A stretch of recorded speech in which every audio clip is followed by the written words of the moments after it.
Hi students, welcome to the video on ratio analysis. We have already taken 4 videos on discussing the ratio analysis.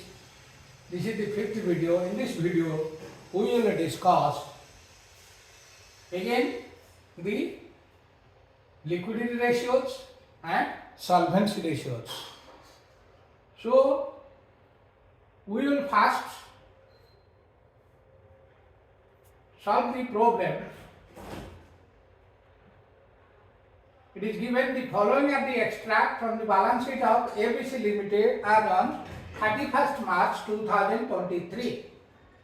So already you know the balance sheet is formed in vertical according to Companies Act 2013. So first is equity and liability. Under equity and liability, first comes shareholders fund. Under shareholders fund, first is share capital. It is equity share capital 2 lakh, 9% preference share capital 1 lakh. Then reserve and surplus, it is 50,000. Here we make a note. In the note, actually reserve surplus about 50,000. Whether it belongs to general reserve, profit loss, so in the note we will discuss. Then concurrent liability. 10% debenture of 4 lakh, then long term loan 25,000. Then comes current liability. Under current liability, we will write short term borrowing. Short term borrowing is bank overdraft. Then trade creditor. Under trade creditor, bills payable and sundry creditor. Here short term borrowing is 50,000, bills payable 50,000, sundry creditor 25,000. So total comes to 9 lakh. That means in under shareholder fund, it is 3 lakh 50,000. Under non-current liability, that is long-term debt, 4 lakh 25,000. Then current liability 1 lakh 25,000. Total comes 9 lakh. Then again asset. So non-current assets. Under non-current asset, we write property, plant and equipment. Then goodwill is not in the question. Then other non-current assets, that is investment. So under property, plant and equipment, it is 6 lakh. Under investment, it is 50,000. Then current asset. Under current asset, first is inventory or stock 1 lakh. Under trade receivable, bills receivable, sundry debtor, bills receivable 30,000, sundry debtor 20,000. Then cash and cash equivalent, cash in hand 20,000, cash at bank 30,000. Then investment in security 40,000, prepaid expenses 10,000. So first we will calculate the different liquidity ratios. Liquidity ratio are those ratios which fulfill the short-term purpose of the business. That means whether business is in a position to repay the debt in the short period, that is within a period of 12 months. First comes current ratio. It is the ratio of current assets and current liability, that is current asset divided by current liability.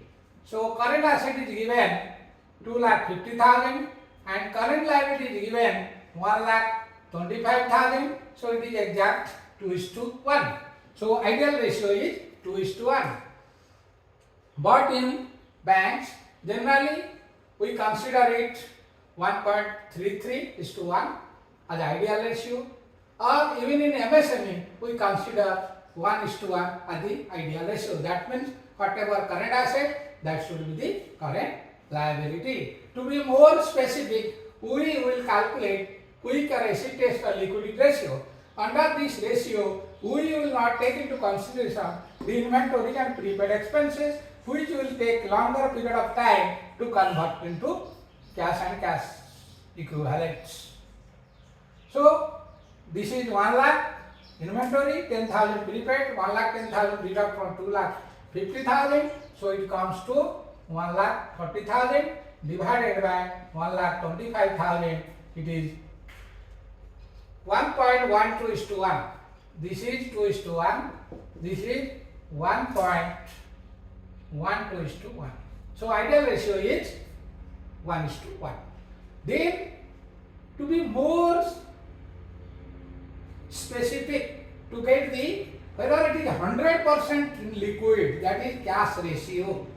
Under absolute liquid ratio or cash ratio, we take into account cash in hand, cash at bank, and investment in security. Here cash in hand is 20,000, cash at bank 30,000, investment security 40,000. It comes to 90,000. So 90,000 divided by current liability 1,25,000. The ratio is now 0.72 is to 1. Ideal ratio is 0.5. That means the current liability in case of absolute liquid ratio or cash ratio should be twice of current asset. This should not be more than that. Then solvency ratio. Solvency means long term capacity of the business to repay the loan in a longer period of time. Then under solvency ratio, the most important ratio is debt equity ratio. Under debt equity ratio, we want to know how much is the shareholder fund and how much is the outsider fund. If the shareholder fund is more, then the investor will be in a comfortable position. That means they will get more margin of safety. Under long-term debt to shareholder fund, that is long-term debt divided by shareholder funds. So long-term debt is here 10% image of 4 lakh, then long-term loan 25, 4 lakh 25,000. So 4 lakh 25,000 divided by shareholder fund. Shareholder fund is share capital, that is equity share capital 2 lakh, 9% preference share capital 1 lakh, reserve surplus 50,000, 3 lakh 50,000. So 4 lakh 25,000 divided by 3 lakh 50,000. It comes to 1.2 is to 1. Generally in bank we consider it comfortable 4 is to 1. We should not be 4 is to 1. That means the long-term debt should not be 4 times more than the shareholder fund. It should be within that. Then proprietor ratio. Under proprietor ratio, we will take into consideration shareholder fund by total assets. Here shareholder fund is 3,50,000. Then total asset is 9 lakhs. So under shareholder fund, we will get proprietor ratio will get 0.39 is to 1. So you remember, under shareholder fund, suppose the shareholder fund is more, then the outsider, the investors or those who are giving sanctioning loan or long-term debt to the company, they will be in a comfortable position. That means higher the ratio, better is the long-term solvency. That means outsider want that more and more portion of asset should be covered by the shareholder. Then solvency ratio. Under solvency ratio, we take into account the total liability to outsider. It includes both non-current liability and current liability. That means long-term debt plus short-term debt. Here long-term debt is 4,25,000, short-term debt is 1,25,000. Total comes to 5,50,000. So divided by 9 lakh, 5,50,000 divided by 9 lakh. So it is 0.6 is to 1. 0.6 1 is to 1. So lower is the ratio, more satisfactory or stable is the long-term solvency of the firm, because out of total assets, the major portion should be covered by the owner. That means the outsider want that, or the investor or the financing institution want that more and more portion of the asset should be financed by the owner himself. Then lower is the ratio, more satisfactory stable is the solvency, long-term solvency of the firm. Then fixed asset to proprietor fund. Under this we want to know that how much portion of fixed asset is financed by the proprietor. Then another is fixed asset ratio. So under fixed asset to proprietor fund, we will write fixed asset divided by proprietor fund. Fixed asset is 6 lakh and proprietor fund is 3,50,000. So 6 lakh divided by 3,50,000. So it is 1.71 is to 1.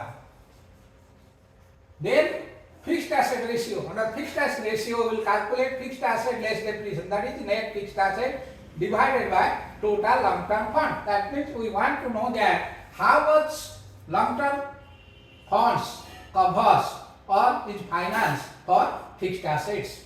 Here, in this case, fixed asset is 6 lakh, total long-term fund is 4,25,000. So 6 lakh divided by 4,25,000. So it is